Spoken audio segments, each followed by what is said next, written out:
Uvijek i sve za Hrvatsku, a našu jedinu i vječnu Hrvatsku ni za što.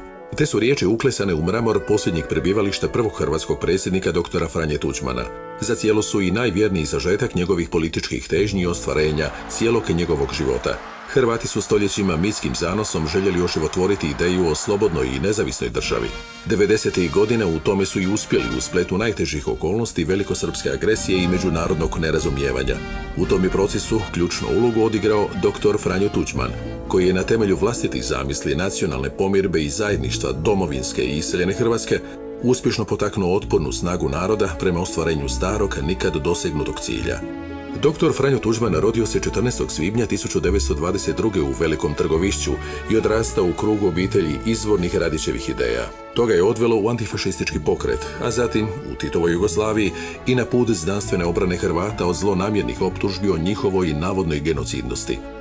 Iz političkog života grubo su ga udaljili kad je dodirnuo tada opasnu temu stvarnog broja žrtava Jasenovca. U vrijeme Hrvatskog proljeća Tuđman otvoreno zagovara suverenu Hrvatsku i obračunava s jugoslavenskom ideologijom, koja je uvijek bila pokriće za veliku srpsku vladavinu. Zbog takvih ideja komunistički režim dva ga je puta kaznio zatvorom, no on je unatoč tomu i dalje uporno djelovao, doduše pod stalnom prismotrom vlasti. U najtežim trenucima Hrvatske, u vrijeme Miloševićevog nasilja, dr. Tuđman je 1990. preuzeo vodstvo zemlje na prvim demokratskim izborima. Imao je iza sebe potpunu potporu naroda, iseljenih Hrvata i dobro organizirane stranke HDZ-a. To je donijelo pobjedu i uspostavu slobodne Hrvatske. U oslobađanju okupiranih područja uvijek je birao pravi trenutak.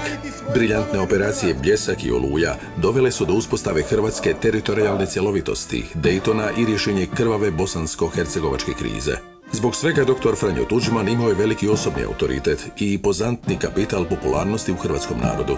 Dva je puta već u prvom krugu izabran za predsjednika Republike. Umro je odan svojoj ideji nacionalne pomirbe i slobodne Hrvatske, neovisne o bilo kome.